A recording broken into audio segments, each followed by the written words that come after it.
Saat ini ada lebih dari setengah populasi anak muda di dunia tinggal di Asia. Mereka adalah 60% dari seluruh anak muda berumur antara 10 dan 24 tahun. Potensi dan kontribusi mereka penting untuk keberlangsungan bumi kita.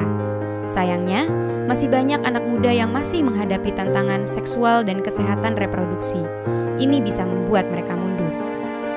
Di negara-negara berkembang, komplikasi kehamilan merupakan penyebab terbesar kematian remaja perempuan berumur 15 hingga 19 tahun. Ada sekitar 6 juta kehamilan remaja perempuan di wilayah Asia Pasifik setiap tahunnya. Kehamilan ini banyak terjadi pada remaja perempuan yang menikah ketika masih di bawah usia 18 tahun, dan bahkan dalam kasus tertentu lebih muda dari itu. Tahukah Anda bahwa ada sekitar 11 juta aborsi tidak aman yang terjadi di wilayah ini? Sepertiga dari mereka adalah perempuan muda berumur di bawah 25 tahun. Sebagian besar remaja tidak mempunyai akses terhadap berbagai jenis kontrasepsi, walaupun mereka jelas membutuhkannya. Mengapa ini bisa terjadi? Terkadang anak muda tidak mengetahui berbagai pilihan kontrasepsi atau malu dan takut ketika hendak menanyakannya. Dan beberapa hukum negara melarang akses terhadap pelayanan seksual dan kesehatan reproduksi, termasuk kontrasepsi bagi orang yang belum menikah. Di wilayah Asia Pasifik, sekitar setengah juta orang muda hidup dengan HIV. 95% dari 10.000 infeksi pada orang muda setiap tahunnya terjadi di beberapa kelompok tertentu.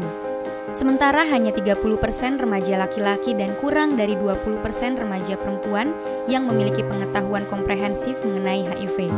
Hal ini mengakibatkan sebagian besar orang muda yang membutuhkan informasi dan dukungan justru terpinggirkan dalam ketidaktahuan.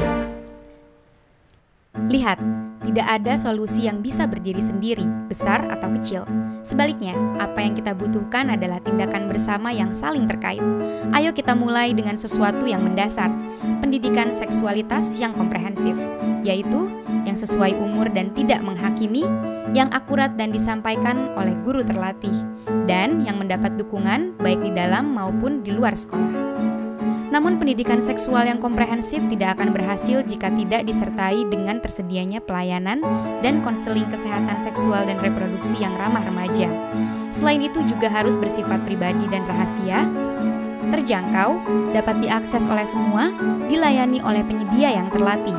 Untuk memungkinkan orang muda mengakses layanan ini, maka harus dibuat hukum dan kebijakan yang menghormati dan melindungi kesehatan seksual dan reproduksi, serta hak mereka dengan menjamin akses terhadap kontrasepsi, terutama bagi yang membutuhkan, dan menghapuskan hambatan karena usia dan status perkawinan. Ini adalah tanggung jawab kita bersama untuk meningkatkan kehidupan seksual dan reproduksi remaja. Kita perlu mendukung pendidikan seksual yang komprehensif. Kita perlu memastikan bahwa orang muda memiliki akses penuh terhadap pelayanan seksual dan kesehatan reproduksi. Kita harus mengubah atau membuat undang-undang dan kebijakan yang menghormati hak-hak seksual dan reproduksi bagi orang-orang muda. Mari kita ciptakan dunia di mana hak seksual dan kesehatan reproduksi orang muda didukung dan dilindungi. Mari kita lakukan sekarang.